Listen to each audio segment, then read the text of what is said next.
አርቲስቶቹ በአንድ ድርጅት ምክንያት ወደ ዘብጥያ እንዲወርዱ ተደረገ።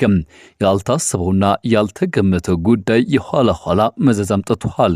ከዛሬ ነገ ይቋጫል፣ ምን መፍትሄ ያገኛል የሚሉ ሐሳቦች ሲንሸራሸሩበት የነበረው የድርጅቱ መዘዝ በርካቶችን ወደ ዘብጥያ እንዲወርዱ አድርጓል። የመረጃ ሰዓታችን ይህን ጉዳይ በስፋት ይቃኘዋል። ሰላም በያላችሁበት ይሁን። ይህ ኢትዮ ግሎባል 360 ኒውስ ነው። ለቻናላችን አዲስ ከሆናችሁ ሰብስክራይብ እንድታደርጉ በአክብሮት እንጋብዛችኋለን። ቪዲዮን ከወደዳችሁ ላይክ እንዲሁም ሼር በማድረግ ሌሎች እንድታጋሩ ጋብዘናል። የመረጃ ሰዓታችን ይህን ጉዳይ በዝርዝርና በስፋት የሚቃኝ ይሆናል። እስከ ፍጻሜው አብራችሁን ቆዩ። የታሰሩት አርቲስቶች እነማን ናቸው? በአርቲስቶቹ እስር ምክንያት የሆነው ድርጅትስ የትኛው ነው? ይቃኝበታል። መልካም ቆይታ።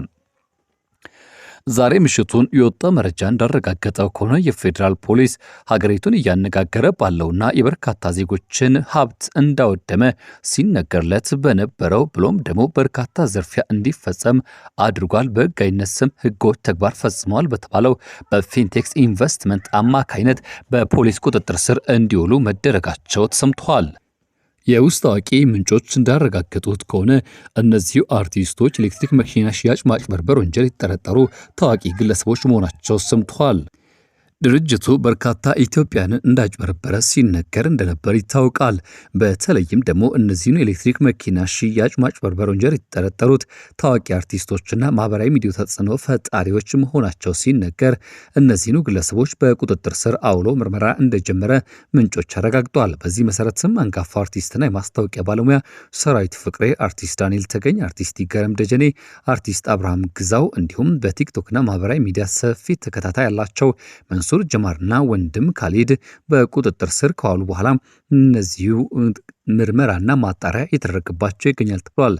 እስከዚህ ሰዓት ድረስም እነዚህ ግለሰቦች በዋስም ሆነ በነፃ ያልተለቀቁ ሲሆን ፖሊስ በጉዳዩ ላይ ጥብቅ ምርመራ እያካሄደባቸው እንደሚገኝ ይታወቃል።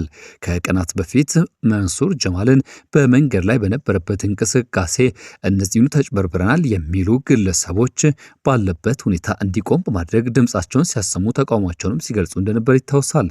የእነዚህ ታዋቂ ሰዎች መታሰር ዋነኛው ምክንያት ከተጠርጣሪው አጭበርባሪ ድርጅት ጋር በመተባበርና ማስታወቂያ መስራት የህዝብ አመኔታን አላግባብ በመጠቀማቸው ነው የሚለው ድርጅቱ የቢዋይዲ ሴግል የኤሌክትሪክ መኪኖችን በ950 ሺህ ብር ብቻ ቅድመ ክፍያ በ3 ወር ጊዜ ውስጥ አስረክባል በማለት ከ450 በላይ ከሚሆኑ ዜጎች ወደ 600 ሚሊዮን ብር ገደማ ሰብስበው በመሰወሩ ህብረተሰቡ ላይ ከፍተኛ የኢኮኖሚ እንዲሁም የስነ ልቦና ቀውስ ፈጥሯል።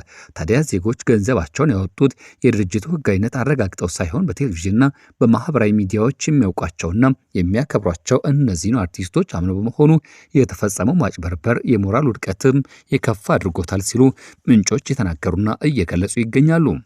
እነዚህ የመረጃ ምንጮች እንዳረጋገጡትና እንዳስታወቁት ከሆነ በዋነኛነት ፍትህ እንፈልጋለን የሚሉ ድምጾች ከጊዜ ጊዜ ጎልተው ታይቷል።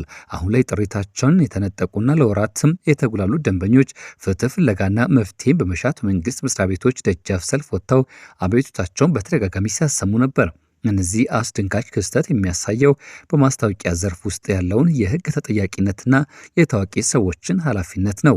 ማስታወቂያ ሰርቶ ክፍያ ከመቀበል ባለፈ አርቲስቶችና ተጽዕኖ ፈጣሪዎች የሚያስተዋውቁት ምርት ወይም አገልግሎት ህጋዊነትን የማረጋገጥና ህብረተሰቡን ከአደጋ የመጠበቅ የሞራልና የህግ ግዴታ እንዳለባቸው ይህ ክስተት ያው ማሳያ ነው። የፌዴራል ፖሊስ የጀመረው ይህ ምርመራ የህዝብን ገንዘብ ለማስመለስ ከሚደረገው ጥረት ባሻገር ወደፊት ማንኛውም ታዋቂ ሰው የህዝብ እምነትን ሸጦ ለግል ጥቅሙ እንዳያውል የሚያስጠነቅቅ ብሎም አርቲስቶች ማናቸውን ማስታወቂያዎች ሲሰሩ ከፍተኛ ጥንቃቄ እንዲያደርጉ የሚያስገድድ ትልቅ የማንቂያ ደውል ሆኖ እንደሚቀመጥ ነው የተነገረው።